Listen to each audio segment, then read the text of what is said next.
It was one of those deceptively pleasant Saturday mornings where the air was cool enough to be refreshing but warm enough to hint that summer was just around the corner. I had just poured myself a mug of coffee, the good stuff I reserve for weekends, and settled on the porch to watch the neighborhood come alive. Kids were already out on bikes, a couple jogged past with matching neon water bottles, and the sound of sprinklers clicking in rhythmic bursts carried on the breeze. It should have been the start of a perfect lazy day. I had no idea that within 15 minutes, I'd be accused of being the neighborhood's most notorious bill dodger. The first sign of trouble came in the form of a white SUV pulling into my driveway without warning. It was the kind of SUV that looked like it had never been within 50 feet of a dirt road, spotless, polished to a mirror shine, and, naturally, adorned with one of those small magnetic American flags on the driver's side door. Out stepped Karen, our HOA president, wearing her usual uniform, pressed khaki capris, a floral blouse in aggressively cheerful colors, and a visor that matched her shoes. In one hand, she clutched a clipboard thick with papers. In the other, a ballpoint pen she wielded like a weapon. "Morning," I called, unsure why she was there, but willing to start with civility. She didn't answer my greeting. Instead, she took 2 purposeful steps toward me and, without preamble, announced, "You're 3 months behind on your HOA dues." Her tone carried the kind of righteous certainty you hear from someone who's about to report you to someone's manager. I blinked. "I'm sorry, what? You heard me?" she said, tapping her clipboard for emphasis. 3 months behind. It's over $900. We've sent letters, we've sent emails, we've been more than patient. Her words hit me like a splash of cold water. I always pay my HOA dues on time, usually the same day I get the invoice. I even keep a dedicated folder color-coded "thank you very much" with every receipt in both paper and digital form. The idea that I was 3 months behind wasn't just wrong. It was absurd. "There's got to be some kind of mistake," I said, standing up from my chair. "I've paid every single bill on time. I can show you the receipts." Karen's lips tightened into a line so thin it was practically invisible. "We hear that all the time," she replied. "People always think they've paid when really they've just forgotten. It happens." "I didn't forget," I said firmly. "I'm telling you, I've paid every single one." She tilted her head in a way that suggested she was tolerating my insolence only because it was early and she hadn't finished her second cup of coffee yet. "Look, I'm just here to let you know that if you don't settle this by the end of the week, I'll have no choice but to escalate. I can take this to collections, and if it comes to it, I can get the authorities involved. We take unpaid dues very seriously in this neighborhood." I stared at her, trying to process the escalation from "there's a mistake" to "I might call the police in under 30 seconds. "Authorities? Over HOA dues?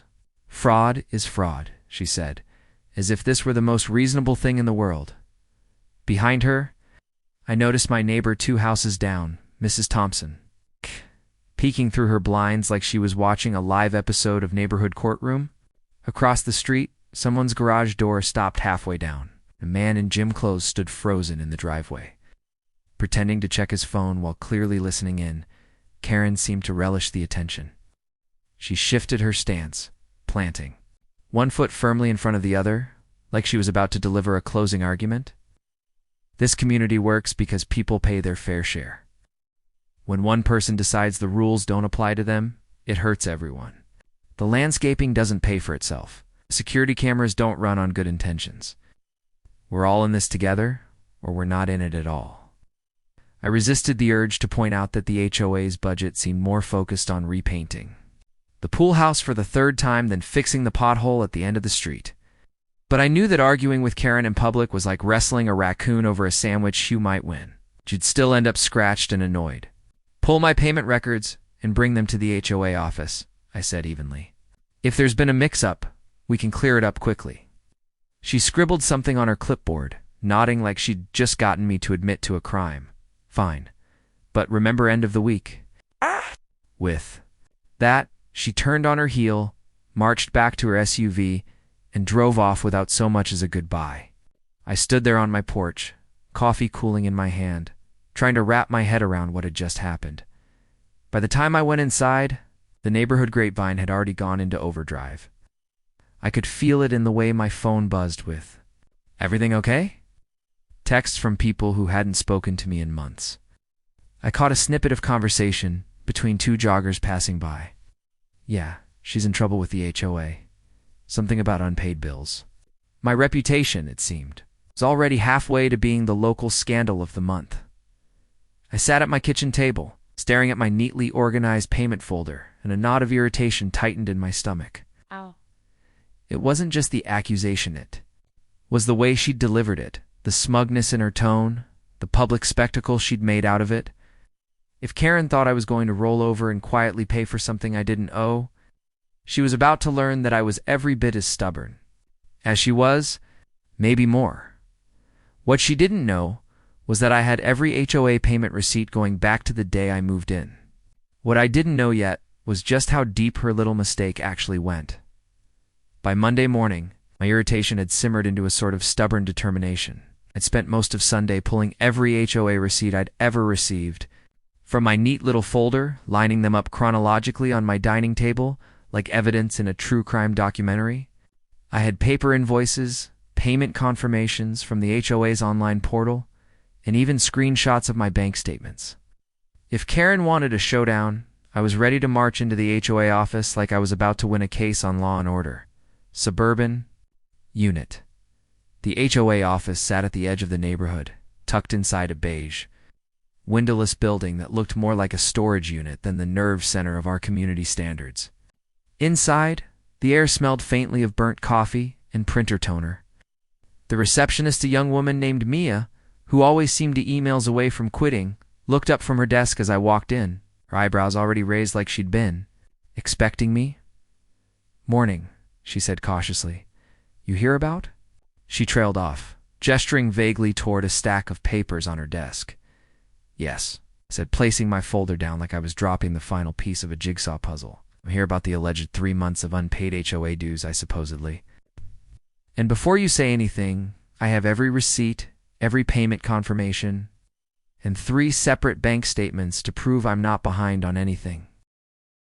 Mia glanced around, lowered her voice, and leaned forward. "Yeah, so it's funny you bring that up. That was never a good sign." She spun her monitor slightly toward me and started clicking through files.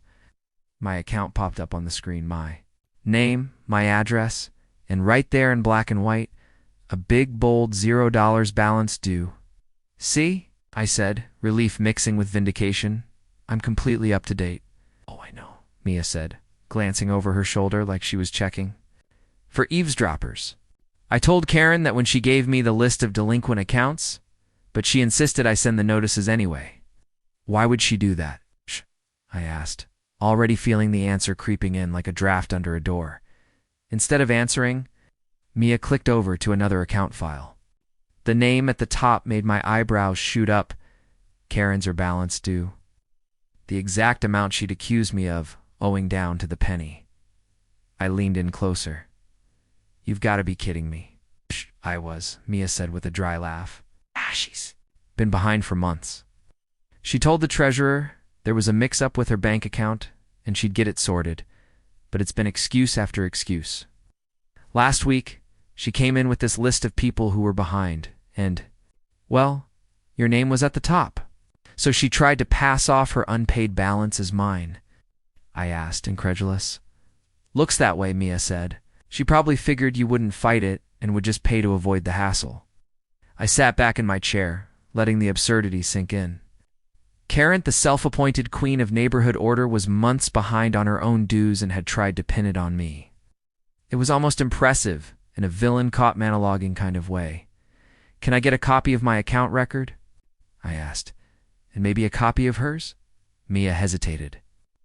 "I can give you yours. Hers is confidential, but—" She glanced around again and slid a piece of paper across the desk. It wasn't hers outright, just a printout. "Of the delinquent accounts list with all the names except Karen's blacked out. That's all I need," I said, tucking both documents into my folder like I'd just been handed the golden ticket. By the time I left the office, I already had a plan. I wasn't just going to clear my name, I was going to make sure everyone knew exactly who the real freeloader was. And since Karen had no problem confronting me publicly on my front porch, I figured it was only fair to return the favor. That evening, I attended the monthly HOA meeting.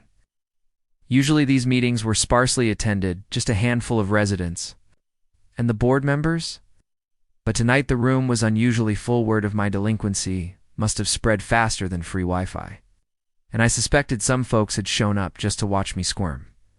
Karen was already seated at the head of the table, shuffling papers and greeting people like she was the hostess of a particularly judgmental dinner party.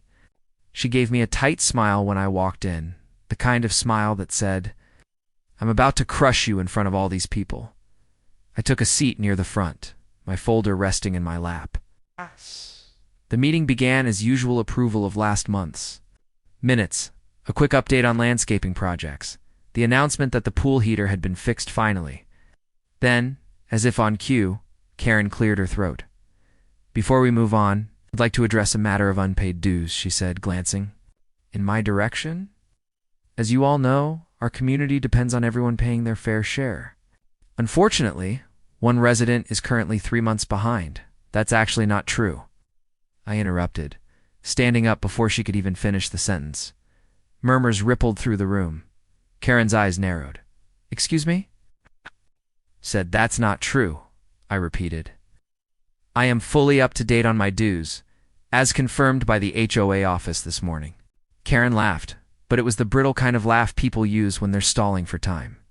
"Well, that's not what our records." I opened my folder and pulled out the printout from Mia. "Here are your records. My balance is 0. Always has been." I handed it to the treasurer, who scanned it quickly and nodded. "Seems correct," he said. And I continued, my voice carrying just enough to make sure the back row could hear. "The exact amount you claimed I owed happens to match another delinquent account on file, one that belongs to a certain HOA board member." I paused just long enough for the implication to sink in. Funny coincidence, isn't it? Gasps and whispers filled the room. Karen's face went through an impressive range of colors, from pale pink to deep crimson. "That's private information," she snapped. "So is my payment history," I shot back. "But that didn't stop you from announcing it on my front porch in front of half the neighborhood." The treasurer cleared his throat. "Karen, is it true you have an outstanding balance?" Karen stammered something about a banking error and miscommunication, but the damage was done. The board voted right then and there to remove her from her position as president. By the time I left the meeting, my phone was buzzing with texts from neighbors, some congratulating me, others just sending wide-eyed emojis. I walked past Karen in the parking lot. She avoided eye contact, fumbling with her keys like they were suddenly the most complicated objects in the world. She still lives in the neighborhood, but now she keeps her head down. I can't say I miss the visits to my porch. And every time I walk past her perfectly manicured lawn, I think about how, in the end, the HOA president who loved to lecture everyone about responsibility got herself kicked out for dodging her own bills.